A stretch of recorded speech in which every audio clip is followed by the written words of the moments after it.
अब हम पढ़ेंगे। सभी साथियों को मेरा नमस्कार। हमने 4 बुक के मंगलाचरण पढ़ लिए थे। आज हम 5वीं बुक का मंगलाचरण पढ़ेंगे। हमारे मंगलाचरण का जो नाम 5वीं जो पुस्तक है उसका नाम है शिवराज विजय। ये आपने ग्रेजुएशन में पढ़ी होगी, शिवराज विजय। अब ये जो पुस्तक है ये किसके द्वारा लिखी गई है? अंबिका दत्त व्यास के द्वारा लिखी गई है। एक क्वेश्चन। दूसरा क्वेश्चन, ये एक ऐतिहासिक उपन्यास है। तीसरा क्वेश्चन, इसमें जो मंगलाचरण है इसमें नमस्कारात्मक और वस्तु निर्देशात्मक मंगलाचरण, 2 प्रकार का इसमें ये मंगलाचरण है। इसमें जो राइटर है, जो लेखक है, वो नमस्कार भी कर रहा है और इसमें कहीं ना कहीं स्टोरी का थोड़ा क्लू भी दे दिया गया है, यानी कि 2 तरह का मंगलाचरण है। ऐसा भी हो सकता है कि मंगलाचरण 2 प्रकार का भी हो। और ये कौन से छंद में लिखा गया है? ये अनुष्टुप छंद में लिखा गया है। जो ये मंगलाचरण है, ये मंगलाचरण की जो लाइन है इसको ध्यान से 2 बार पढ़ लेना, आपको याद हो जाएगी। विष्णु मार्या भगवती यथा सम्मोहितम जगत। विष्णु मार्या भगवती यथा सम्मोहितम जगत। ठीक है, ये हमारा मंगलाचरण हो गया शिवराज विजय का। इसके बाद हमारी जो पुस्तक है वो है किरातार्जुनीयम। हमारी जो पुस्तक है उसका नाम है किरातार्जुनीयम। किरातार्जुनीयम जो है वो भारवी के द्वारा लिखा गया एक महाकाव्य ग्रंथ है। इसमें जो मंगलाचरण है वो वस्तु निर्देशात्मक मंगलाचरण है और वंशज छंद के अंतर्गत ये मंगलाचरण लिखा गया है। इसमें कौन सा छंद है? वंशज छंद है। ये बहुत बहुत बहुत इम्पोर्टेंट मंगलाचरण है आपका। ये कई बार पेपर में पूछा गया है। ठीक है, वस्तु निर्देशात्मक यानी कि स्टोरी का, कहानी का कोई ना कोई क्लू इन लाइन में भी दे दिया गया है। या तो नायक का नाम आ जाएगा, आपको पहचान लोगे कि इसमें मंगलाचरण वस्तु निर्देशात्मक है।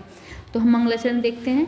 श्रिय करुणा मधिपस्य पालिनी प्रजा सुवृत्ति यमुदु अक्तम वेदितुम सह वर्णिम लिंगी विदितः समाययो युधिष्ठिरम द्वैत वचने वनेचरा। बहुत आसानी से आपको पता ही चल गया होगा। युधिष्ठिर, द्वैत वचन, वनेचर, कितने सारे नाम आपको दिख गए हैं। किरातार्जुनीयम में युधिष्ठिर अर्जुन पांडवों की तो कहानी है, इनकी तो कहानी है और इनके ही नाम आपको इस लाइन में दिख गए हैं, यानी कि जो मंगलाचरण है कौन सा हो गया?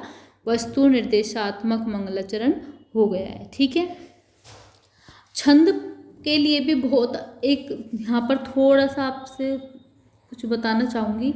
मैं एक छंद की वीडियो आपके सामने लेकर आऊँगी। बहुत ही आसान तरीके से छंद कैसे छाट सकते हैं। एक छंद की एक लाइन में आपको वीडियो मिलेगी। एक छंद के ऊपर एक ही लाइन पढ़नी है। किसी भी तरह का छंद हो आप बहुत अच्छे से छाट लोगे। छंद की बहुत अच्छी वीडियो मैं आपके सामने लेकर आऊँगी। ठीक है, इसके बाद है हमारा ये वाला मंगलाचरण तो हमें क्लियर ही हो गया है। किरातार्जुनीयम भारवी द्वारा लिखा गया महाकाव्य है, वस्तु निर्देशात्मक मंगलाचरण है। श्रिय लक्ष्मी को कहा गया है वैसे तो। श्रिय करुणाधिपस्य पालिनी प्रजासु वृत्ति यमुक्तम वेदितुम सह वर्णी लिंगी विदितः समाययो युधिष्ठिरम द्वैत वचे वनेचरः। ठीक है, इसके बाद है हमारा 7वें नंबर की जो पुस्तक है, इम्पोर्टेंट जो पुस्तक है, उसका जो मंगलाचरण है वो है नीति शतक। जो नीति शतक जो पुस्तक है ये एक ऐसी पुस्तक है, इसको हमें फ्री समय में भी पढ़ लेना चाहिए। इसके 5-5, 2-2, 3-3 श्लोक लिखिए और एक हफ्ते के लिए कहीं चार्ट बना के अपने घर में जहाँ आप रोज़ देखते हो, जहाँ बैठते हो बेडरूम में, वहाँ पे लगा दो। ये बहुत ही ज़्यादा इम्पोर्टेंट पुस्तक है। यूपी में इसमें से बहुत ही ज़्यादा क्वेश्चन पूछे जाते हैं और दिल्ली में भी। ठीक है, जो पुस्तक है नीति शतक, ये भर्तृहरि द्वारा लिखी गई है। इसमें नीति की बात कही गई है। 10 तरह की इसमें नीति बताई गई हैं। ये एक मुक्तक काव्य है। हर एक श्लोक अपने आप में मुक्त है, दूसरे श्लोक पर डिपेंड नहीं है, जैसे और भी बहुत सारे पुस्तक हम पढ़ते हैं। तो ये जो मुक्तक काव्य है इसमें नमस्कारात्मक मंगलाचरण है, अनुष्टुप छंद है और परब्रह्म की स्तुति है। कितने क्वेश्चन हो गए? 1, 2, 3, 4, 5। भर्तृहरि द्वारा लिखा गया है, मुक्तक काव्य है, नमस्कारात्मक मंगलाचरण, अनुष्टुप छंद है, परब्रह्म की स्तुति है। मंगलाचरण की शुरुआत है दिक्काला। मैं तो ऐसे मंगलाचरण याद करने का सही तरीका है, आप पहले शब्द को 2-3 बार पढ़ लो शुरुआत का। आप ध्यान रखना, जब भी नीति शतक का मंगलाचरण आएगा, दिक्काल दिक्कालान्वच्छिन्ना चिन्ना मात्र मूर्तिये स्वानुभूत्ये कामनाय नमः शांताय तेजसे। मैंने पहले ही बताया था नमस्कारात्मक मंगलाचरण में नमः, नमस्कार ऐसे शब्द का प्रयोग आपको मिलेगा। इससे आप पहचान लोगे कि ये कौन सा मंगलाचरण हो गया, नमस्कारात्मक मंगलाचरण हो गया। ठीक है, इसके बाद है हमारा मेघदूत। मेघदूत हमने पहले पढ़ लिया था।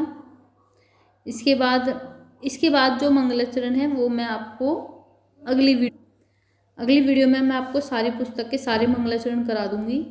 तो आप ध्यान से इन मंगलाचरण को नोट करिए और इनकी कम से कम एक एक लाइन तो आप रट ही लीजिए। हर एक मंगलाचरण पे 4 या 5 क्वेश्चन बन रहे हैं, कहाँ से मैंने आपको बता दिया है। आप अच्छे से करिए, मंगलाचरण पे क्वेश्चन जरूर बनता है। इन वीडियो को देखने से, इन मंगलाचरण को पढ़ने से आपका एक फ़ायदा है कि आपके 2 से 3 नंबर कहीं भी नहीं गए। सभी को धन्यवाद।